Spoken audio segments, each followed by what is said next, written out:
Alright guys, we're going to start a new episode of MC Anime, and I also got a fellow co-host with me today. Say hi. Hello guys. So what's your name? Oh yes, it's RoronoaChemi, or Chemi for short.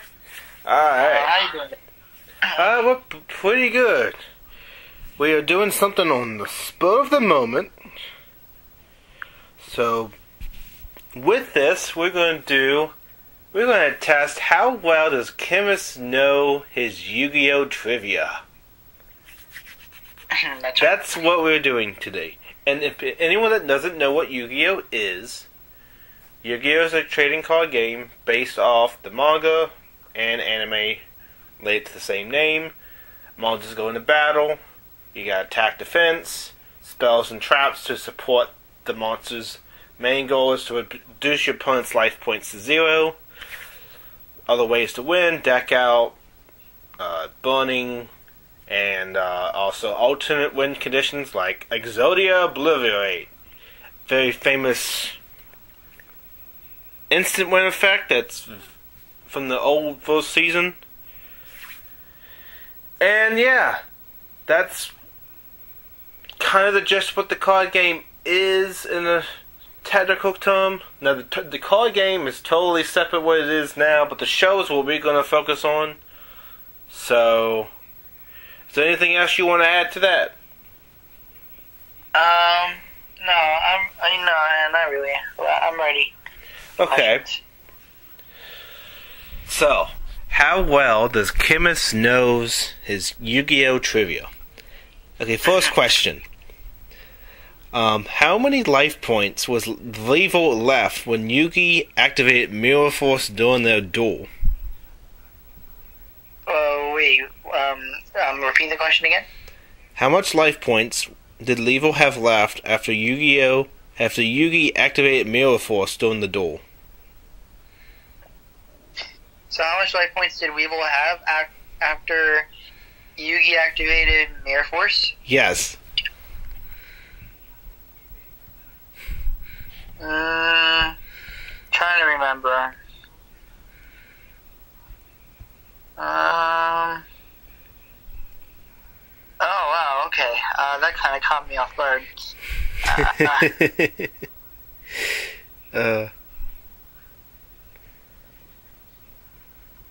Oh boy, that's a very, very tough question. Well, if you want to know, Duelist Kingdom, during this time, Mirror Force actually inflicted damage to the target based on the difference of the attack between the monster who triggered it. Oh, really? This is Duelist Kingdom, so the rules of cards were totally different. So it's actually Mirror Force, similar to like one of the storming Mirror Forces and stuff that actually burn you. I think that's where that variant came from. Oh, I see. Yeah. I mean, I didn't remember when Weevil against Weevil, but I remember it happened against Pegasus when they dueled. Yeah, but in Duelist Kingdom, that was the ruling of Mirror Force at the time. And Mirror Force, if everyone knows, if you make an attack, basically activate Mirror Force, all monsters on the field in attack position are destroyed.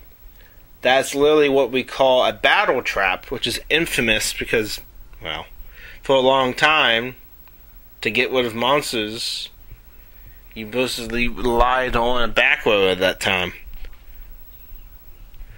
I see.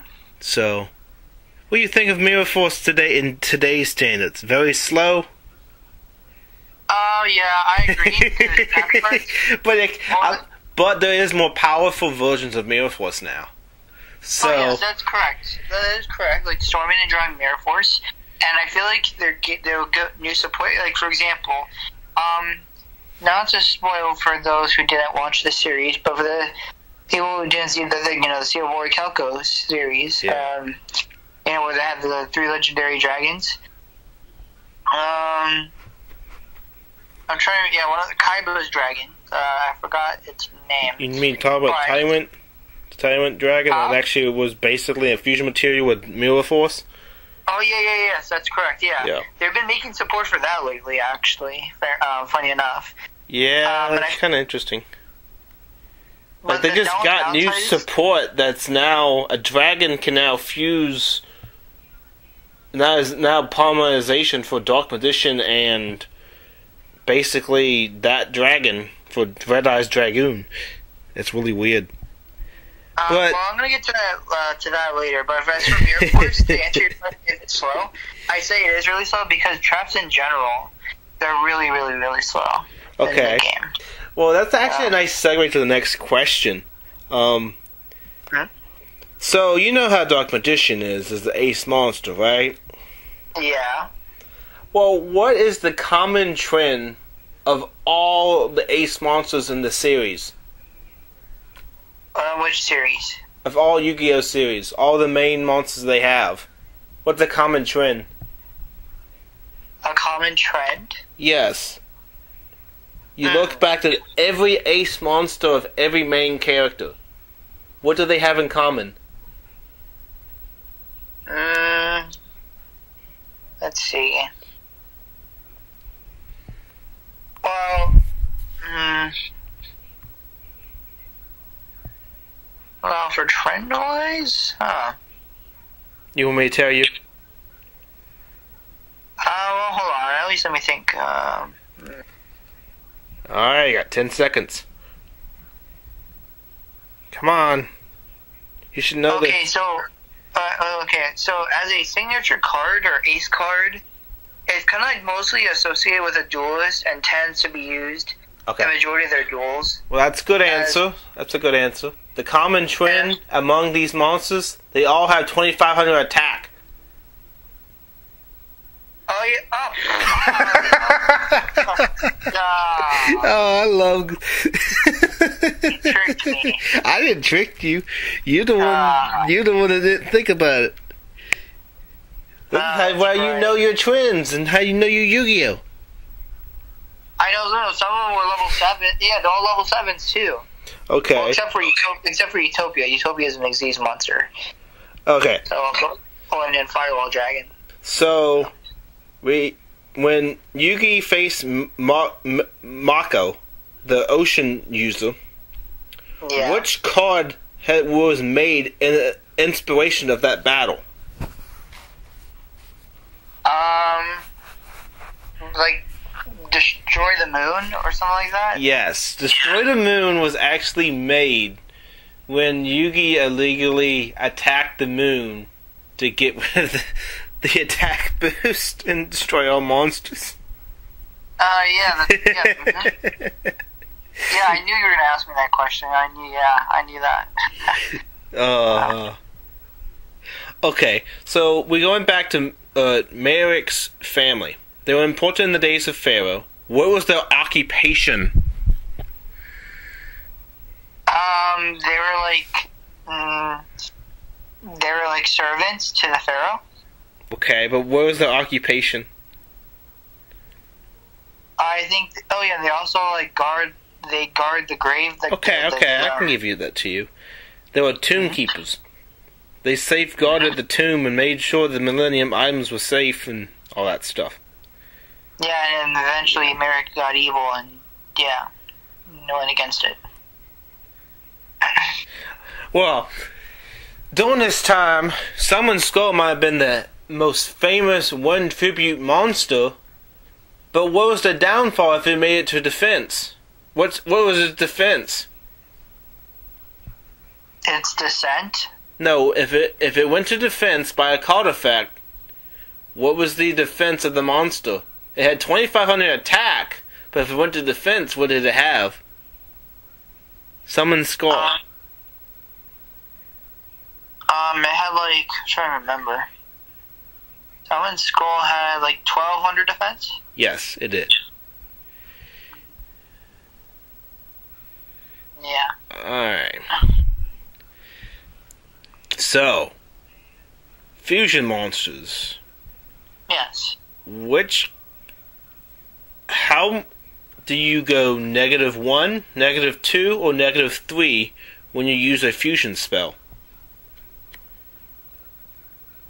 So you're basically how much neg you're going for fusion summoning? -1, -2, or -3.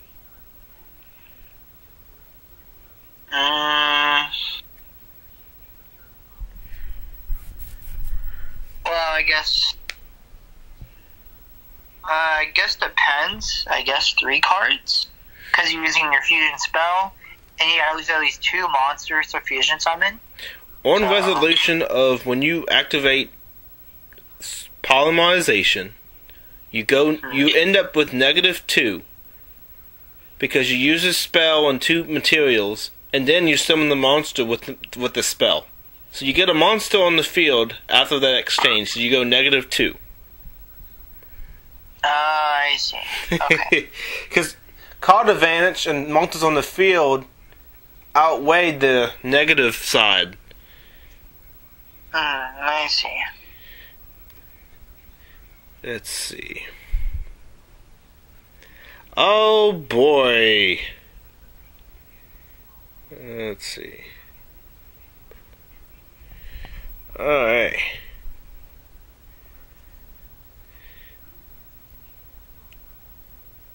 So,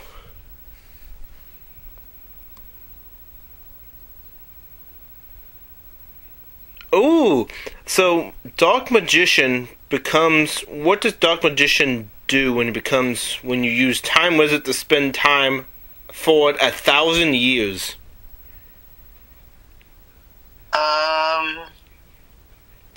Time Wizard spends time.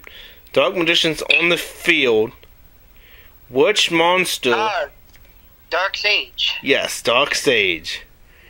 For anyone that doesn't know that, Dark Sage is really hard to pull off in the actual card game. Man, it doesn't have a good effect either. Well, sort of. Oh, wow.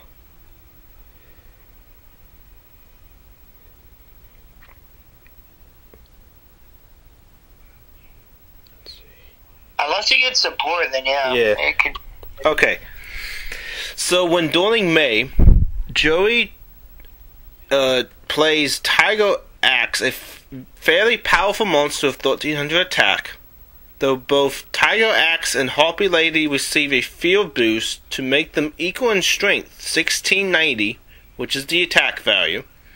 Why did the Harpy's Lady destroy Tiger Axe without taking any damage herself? Oh, I don't remember that. No, land monsters have a disadvantage to flying monsters. Oh, that's right, typing. Which typing is not even a thing anymore. Typing it's not Pokemon, it's irrelevant. It's hilarious. Yeah, I forgot typing. Oh my gosh.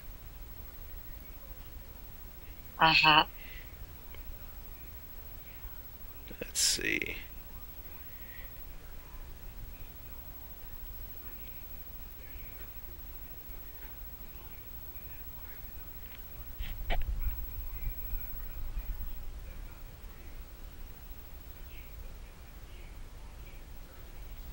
Alright. So, this card is known for a very level 8 vanilla monster that basically was infamous with a spell summoning method. What? A level 8 vanilla monster that Yugi used a lot, known for its summoning method similar to polymerization. Oh, I know what you're talking about. The Blackluster Soldier. Yeah. Yeah, you could have just said ritual summon. That would have made the more. Why? I didn't throw you off. Yeah, well, we almost did. I was like, wait, yeah, ritual summoning. Oh. So, we have a particular archetype in which it copies similar names of other monsters, but needs a field spell on field to activate an attack. those are Toon Monsters. Yes, and what's so famous about the Toon Monsters again? And what's so famous about the Toon Monsters? What's famous about them? Yeah. What gave Yugi such a hard time with them? Well, because, like, in order to destroy a Toon Monster, you gotta have another Toon Monster that battles it. Yep. And it was a really hard advantage because Pegasus is the only person in the world who has the Toon deck. Yep. So, but what Yugi remembers is that there's a weakness to it, is just to remove Toon Wall. And with Toon Wall removed, then yeah, Pegasus loses the duel. Okay. Here's another duel. During Yugi's duel with Kaiba, what card combination did Yugi use to weaken the Blue Eyes Ultimate Dragon? This is that weakened it? Yeah, weakened Blue Eyes Ultimate Dragon. Made its attack decrease every single time, every turn. It cannot attack. Oh, I don't remember that one. Sorry. He used Polymerization with Living Arrow and Mammoth Graveyard. Really? Huh. Which is an illegal fusion summon of that card. I see. Because both monsters are light and dark, respectively, they couldn't properly combine. Mammoth caused Blue Eyes to decay and lose an astounding 1,200 attack points every turn. Living Arrow is a real card. Just imagine what you could do with something like that. Yeah, I agree. Alright. So, we go to an archetype that is very formidable on the ban list, and one of its effects was called On Summon. It would search out a monster. It was what? This was a second gen archetype in which a normal summon actually gave you a really powerful combo that today is like really powerful. And they've been notorious on the ban list. Ban, limit, semi-limit, limited, all of it. Which archetype did we talk? It was a spell card, right? No, this was a monster. This is an archetype. And one of its best card, on normal summon or special summon, add one copy of that archetype to your hand. And it's literally all of the combo of the archetype. That one card gets you like +3 advantage. That card sounds unfamiliar to me. Okay. Respectively, there's like 4 subcategories of the archetype. 4 subcategories based on comics. Comics? Yes.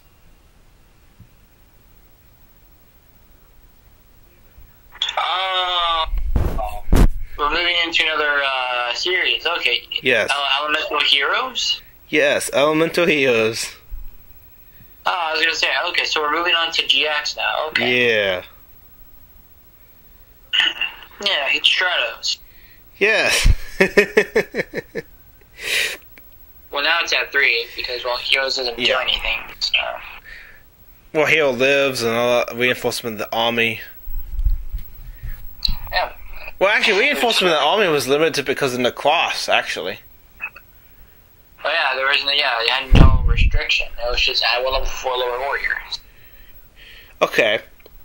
So, throughout GX, they used it as well, but if you had a non-ordinary card disadvantage, where would you go if you lose? What do you mean? If you lost, where would you go? There wasn't a Shadow Realm at the time. In GX, where would you go if you're you had a really special match where if you lost, what would you do?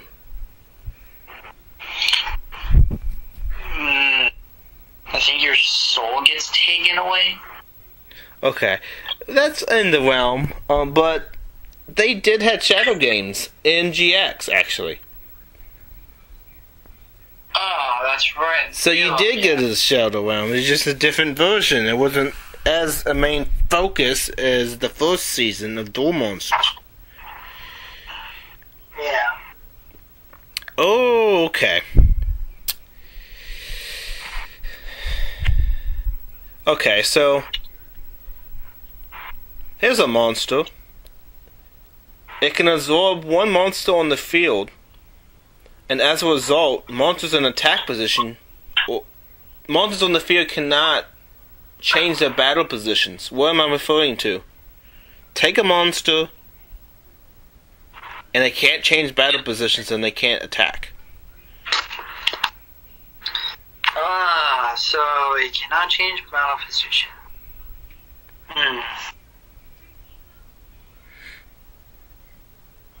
And you also have, you go -2 in the card advance to summon the monster.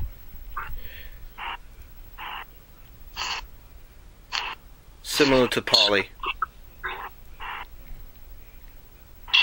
I'm trying to think here. Yeah, I don't know. Relinquish. Relinquish. Oh, that's right. Okay, that's an old effect. Come on, you threw me off. Hey, you should know your effects by now, buddy boy. Okay. We're gonna name 3 cards, and they all been hit in the ban list for anti-back row. Okay. So we have a trap form that destroys 2 cards in the field. What's that retrain of that card? What was the first version of the trap card to pop 2 cards on the field? Heavy Storm Duster? Yes. That's the card. What was the main card before that card was printed? What was the card before it? What was it was a spell card. No, yes. Yes. Yeah, it was a spell. It was like heavy storm. Heavy storm. Yes. Mhm. So we have this retrain of a slightly banned card, but it's basically return all set cards back to the hand. Returns all cards to the hand. We called all set cards to the hand. Trunade and Hey Trunade. What's the name of the banned card? Trunade. No, Giant Trunade. Oh, yeah, Giant Trunade. Yeah. Okay, it was close. Come on.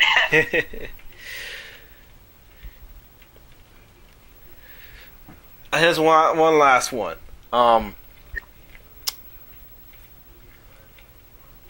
If you activate this card, it was a floodgate until the next turn for spells and traps. They could not activate. Repeat the question again? This retrain, you have to use it during your main phase, but no one, after you resolve it, no one can normal summon or special summon monsters.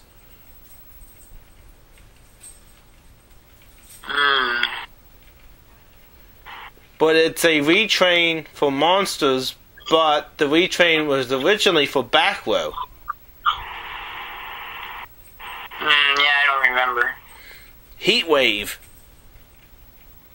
Heat Wave? Yes, Heat Wave restricts normal summons or special summons after you resolve this card to the end of your opponent's turn.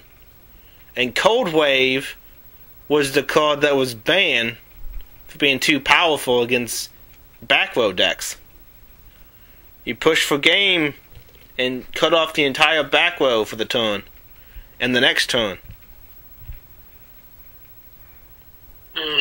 So yes, Heat Wave is a retrain that's worse to play that doesn't see the same advantage as Cold Wave. I see. Let's see.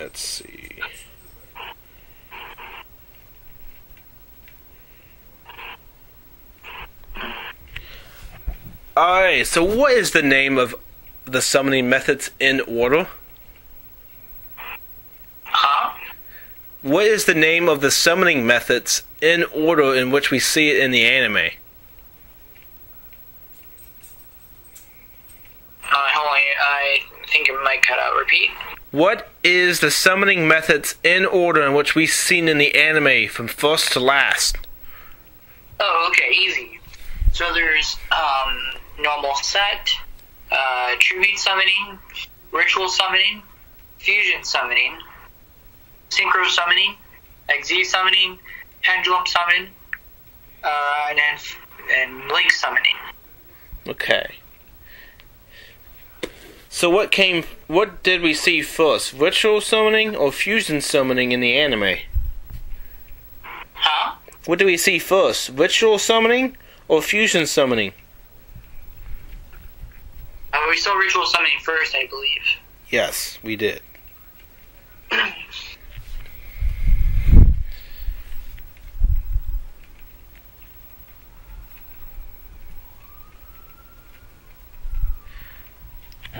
And why did Kaiba have such an advantage in his deck that no one else had access to? Why he never had an advantage? What did he have that people thought? What monsters did he have that other people didn't?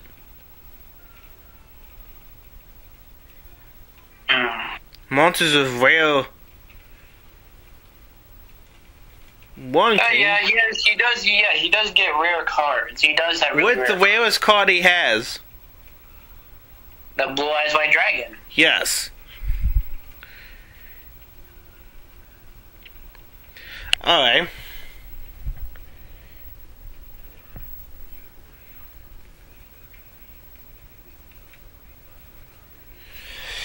So, we're going to access different board wipes, and I'm going to say, based on the description, you have to guess the board wipe.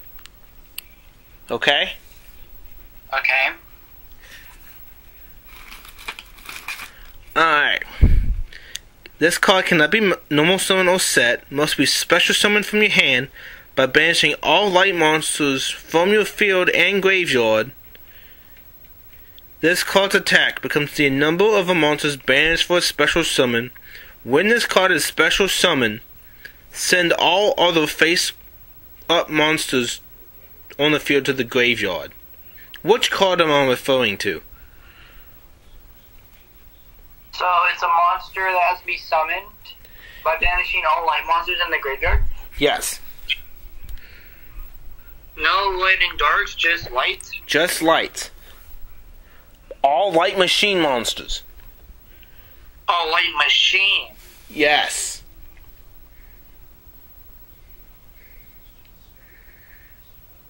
Do you know? Cyber Eltanian? Yes. Yeah, it's a Cyber Dragon monster. This card can either shuffle everything back on the field to the deck, anything in the graveyard, or shuffle all spells and traps back into the deck. Which monster am I referring to? It goes -2 in card advantage. You need a spell with it. I'm not sure. Rainbow Neos. Oh, Rainbow Neos. Yes. I remembered. So, for this card, what is the retrain of Raigeki? Raigeki. Oh, no. Retrain, like... Which board wipe? Which board wipe that's similar to Raigeki that's a retrain. Oh, Lightning Storm. No, even before that. You had to discard a card on the field to destroy monsters. Yeah, I know. Raigeki Bottle? Wait, no. Lightning Vortex. Yes, Lightning Vortex. And what's the difference between Raigeki and Lightning Vortex? So, Lightning Vortex, you have to discard a card. And there's another difference. Destroys all attack position monsters only? No, all face-up monsters. Raigeki can is face down or face up. Okay. Yeah, that's right. This is another DM staple, still very heavily used today. A monster is summoned. It has an activated effect. If it's summoned, all monsters are destroyed. So, like on summon, it's a spell speed 2 effect. It's a spell speed 1 effect.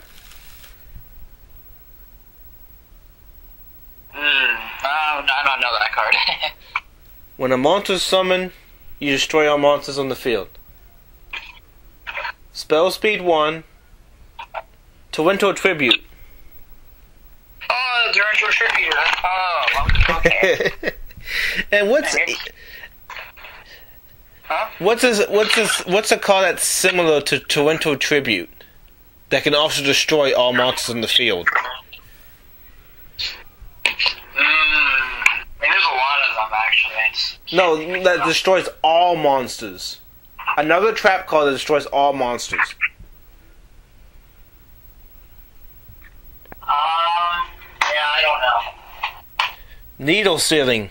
4 or more monsters on the field, destroy them. Needle Sealing, that's right. Another DM staple that's very infamous.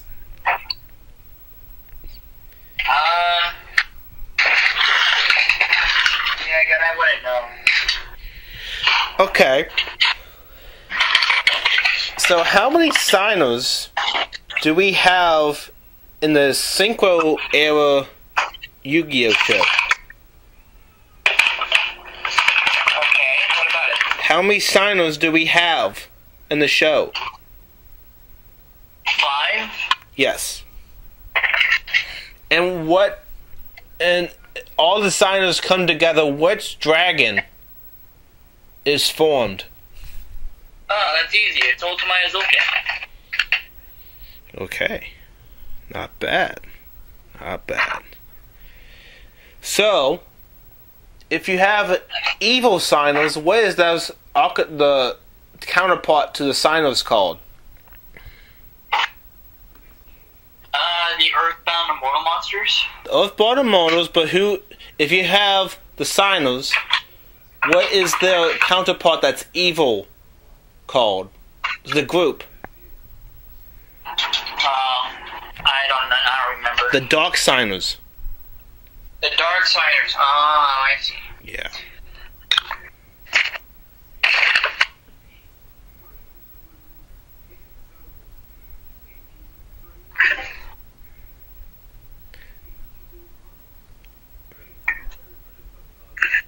Let's see.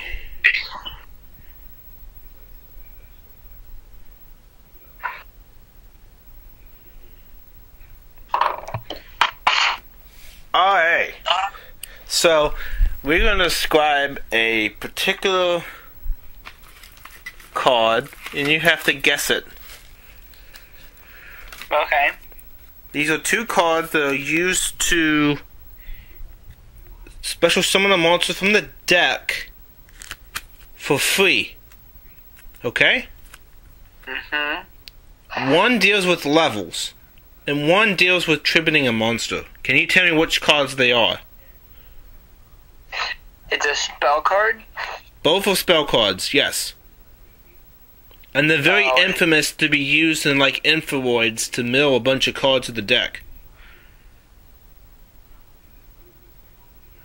Oh. Do you know what I'm talking about? Sort of. One deals with declaring a level, and then special summoning that level. And then another one is tripping a monster in the field and special summon a monster and I know what you're talking about. Reasoning and Monster Gate. And what's so impactful about reasoning, for example? Because, like, you're sending cards from the top of your deck to the graveyard, and it summons any monster, unless the monster that you sent was the exact number you called. Okay. Not bad, not bad. So, can you actually name all the archetypes that are actually depicted as gods in the anime series? The Sacred Beast, for example. Okay, Sacred Beast is one. We got some more. Can you name 3 out of the 5? Well, obviously the Egyptian gods by themselves, obviously. Uh-huh.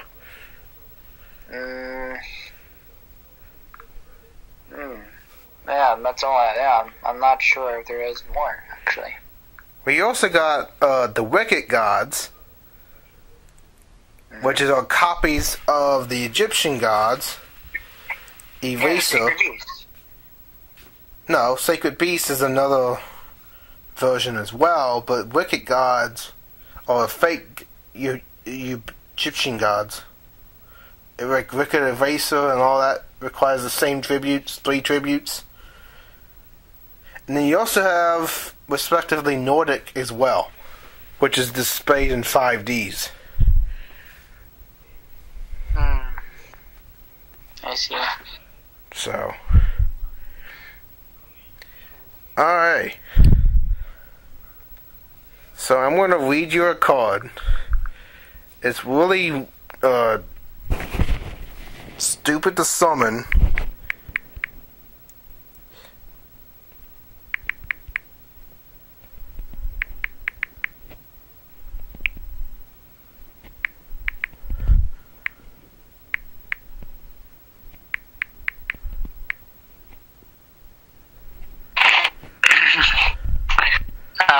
Repeat your question? I think I didn't hear.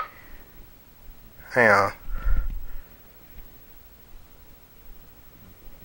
Alright, so if you combine all 3 of the Egyptian gods, which card do you get? If you combine... Yes.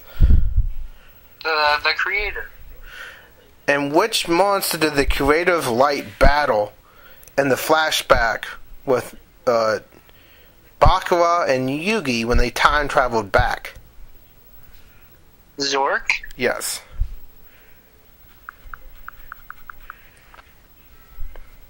Alright. What are the few times in the anime in which monsters became infinite attack? Name 2 examples. Yu-Gi-Oh! Monsters with infinite attack? Yes.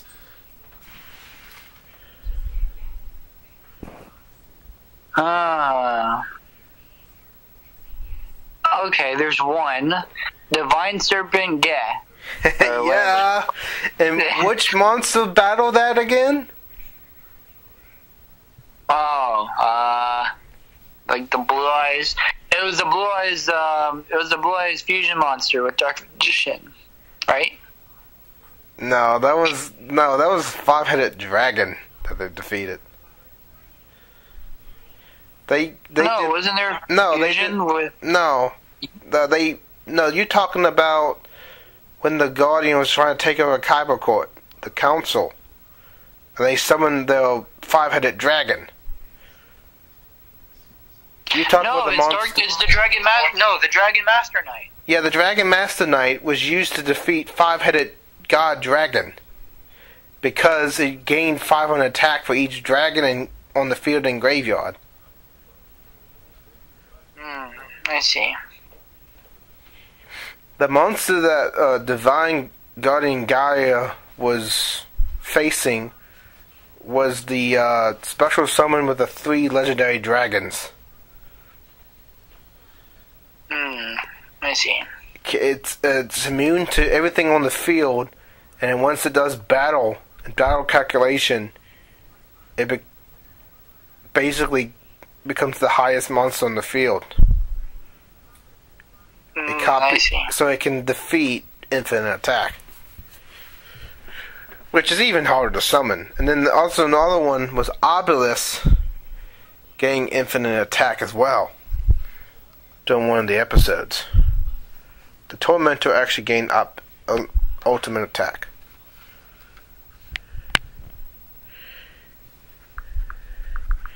Now, I'm going to give you bad descriptions, and you have to describe the season, okay? Okay. Let's see.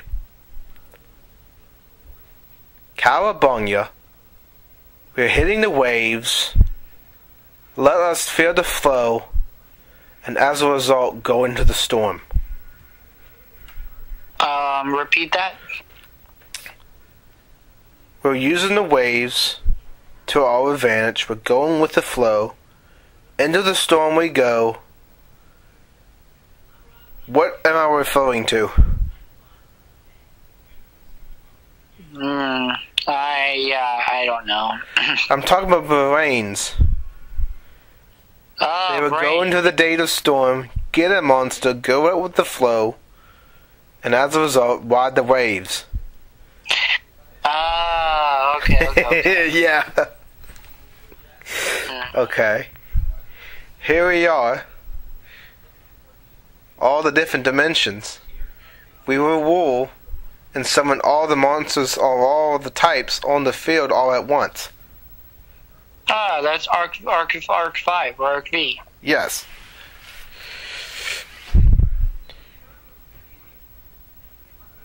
We grew up in the Lesser District, and as a result, rose above, and now form a legendary creature. What are we? 5Ds. Yeah. Let's see. Okay.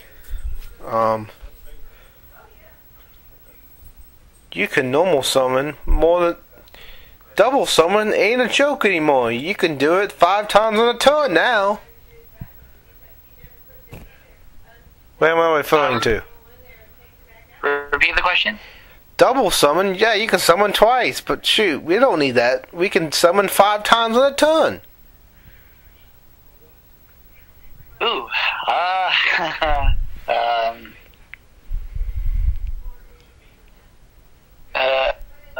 I guess the original series? No, Rush Dueling. Oh, Rush, come on. No, it does count because it's a new series. Oh my god, Rush Duels. Oh my word. It does. It's a new season of Yu-Gi-Oh! It's not a spin-off, it's actually a new season. Oh my gosh. I can't believe you didn't get that one. Oh. We are representing what it took off from the extra deck. We are representing what inspired from the original extra deck, but now we have more monsters to summon with it. I don't know, so that's, Zexel.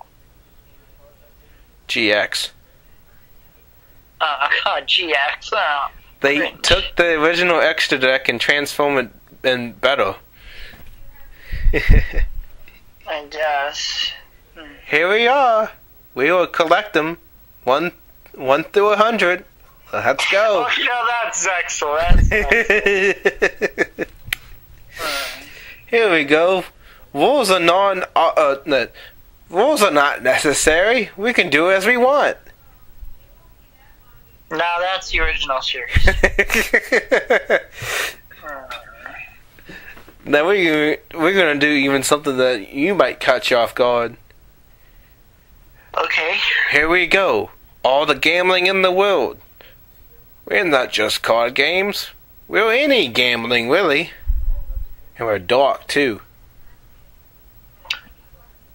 Gambling? Yes. Yu-Gi-Oh! Season 0? Yes. Aha.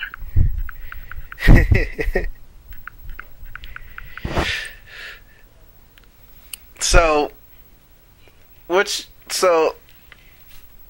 Yu-Gi-Oh, how do you feel it's implemented in your life right now?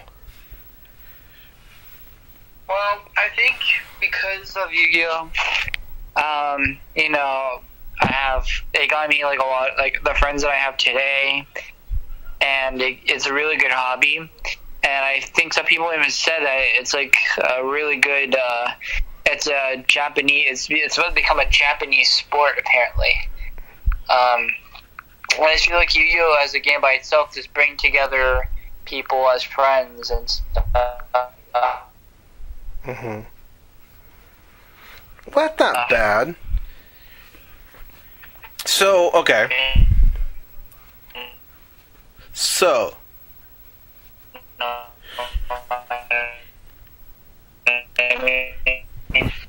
Okay. I mean, do you want me to go in deep description on why I like the game? I mean, I don't know. Okay, so here's an interesting thing. So, here's another trivia for you. I was so good. This is a card, by the way, not a season. I was so good. I was on the ban list and then taken off the ban list. But now, my effect is not optional during the standby phases. It's mandatory. What am I referring to? The main phase? What am I talking about? I used to be banned, and then I got off. When I got off the ban list, I had my effect changed. Now it's mandatory during each standby phase. Which card am I referring to?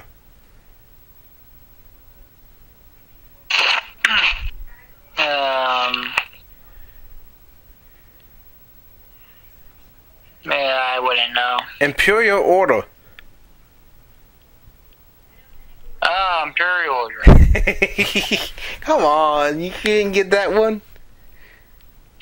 Oh no, because then you got me all caught up with what got me into Yu-Gi-Oh. Oh gosh. So. Okay.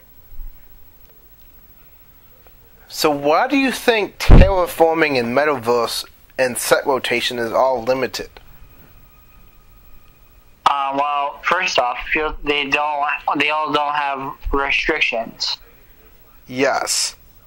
But which field spell made it more prevalent that these field spells are broken?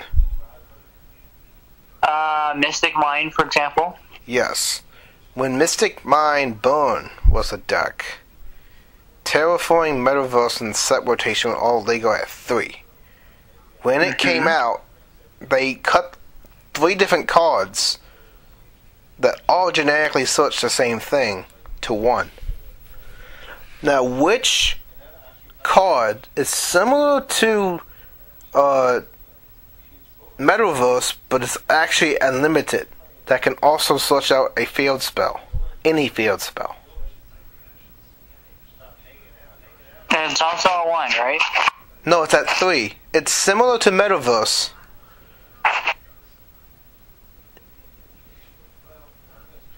You don't search it. It's more like...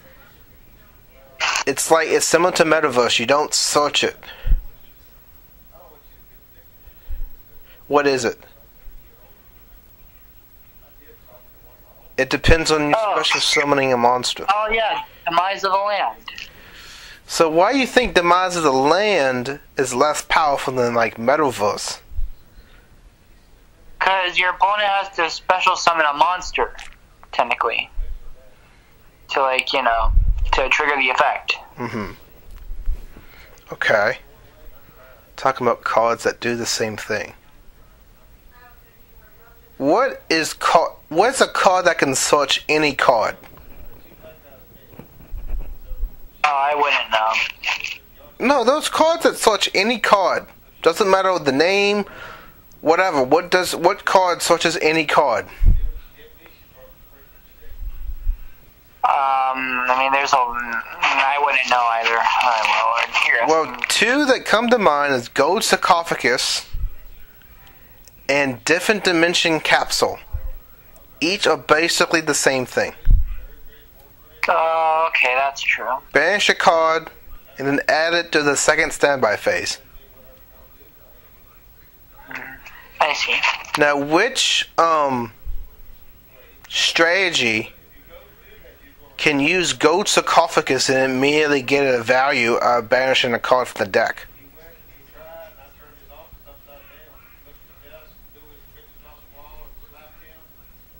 Do you know any strategy like that? Any archetype?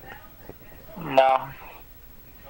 Well, Gold Sarcophagus has neat interactions with cards like Giant Rex, special summon it from the banish zone. We have Thunders that can immediately get value by a card being banished. Malefics also being banished. And a new archetype, Thunderies. On normal summon that can add back a banished card. Come on. You didn't know that? You didn't know which card benefits from banishing? Man.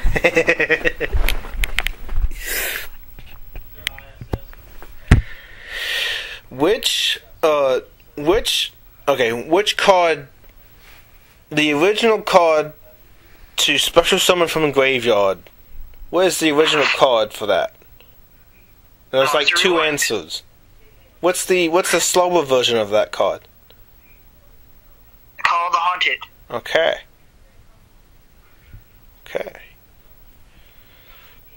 So now, what's a Monster Reborn like effect that depends on having a link monster on the field?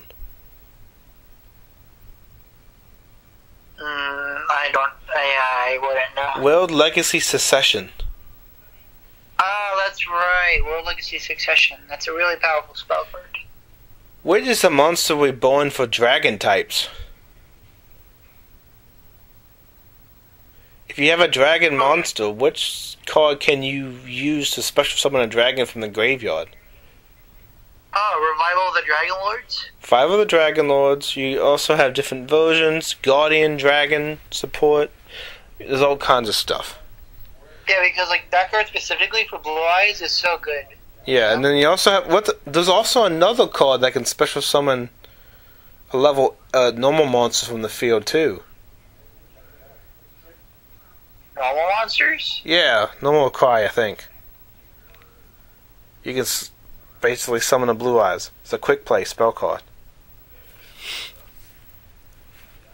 Well, I know, like Melody of the Awakening Dragon? Yeah. Yeah, that's a good card. Alright, so we have a couple more minutes left. What is something you want to give to the audience as perspective on Yu-Gi-Oh? Oh, I'll be glad to answer that.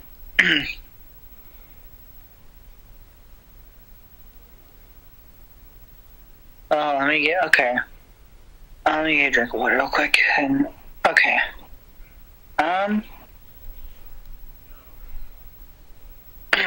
So what makes me like Yu-Gi-Oh in the first place? So overall, I love the overall theory crafting ability that the game gives you, with no limitations of set rotation or the mana system. The fact that you can make any deck possibly win by just using your own individual skill, plus good luck factor. Also because Yu-Gi-Oh gave me the ability of communicating with others, which was something I usually never done. In fact, it's because of Yu-Gi-Oh that I am here to responding to this question.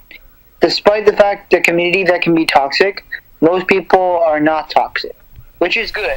I love the overall competitive scene, and I like the clan scene where when I was in, in Sin, and now I'm in OTK, Yu-Gi-Oh! Overall has always been fun, despite the fact sometimes that the meta was full of unbreakable 10 negation boards.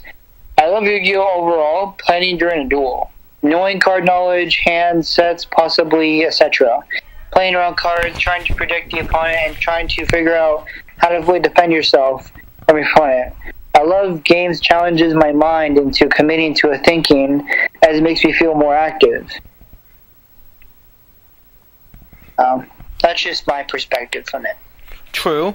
And with Yu-Gi-Oh! With me, I feel like me watching the series for so long and then now recently getting into it, I feel like I could have been getting into it a lot sooner than all this. But regardless of how or when you get into it, is when you do it and interact with the game. Because the advantages that you give with like over 100 decks at your disposal, and you can build what you want, and even having like DM staples that are not banned, well, some of them are not banned or limited, to all the way to new support, and still seeing old cards still being relevant. Like, I think set rotation ruins Pokemon, for example, because they are forced to buy new decks after like 2 to 5 years because the old decks are just not incompatible. Though Pokemon you can play like different generations, I still feel like set rotation in that degree limits your ability to play the cards you want and actually having any card in a 10,000 card printed database to use at your disposal. And now deck building comes very key because you have ratios, you have different cards, you have the Mine on the Forbidden list, unlimited, it's not affected, semi-limited, only like 2 or 3 cards are usually on that list, limited because, too many copies too powerful, and then sometimes even copies are forbidden.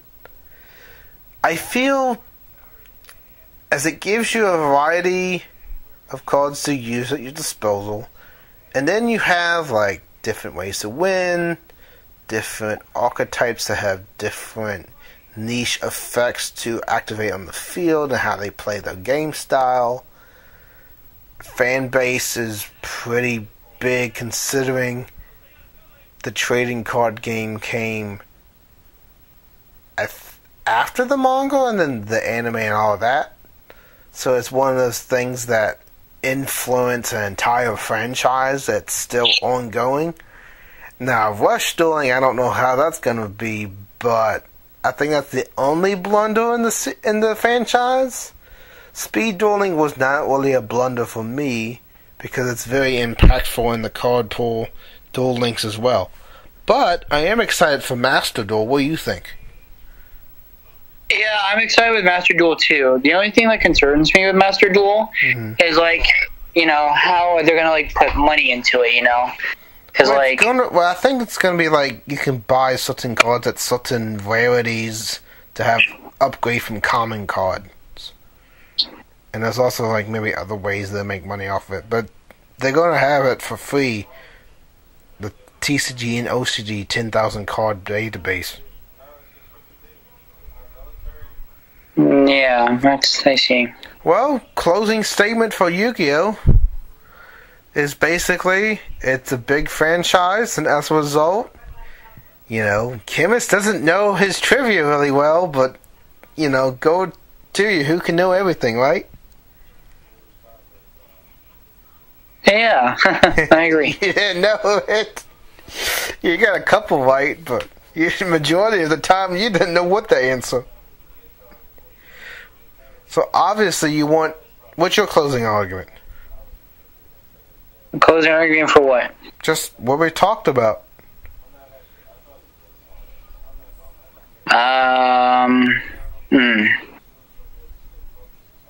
For closing, final comment, you mean? Yes.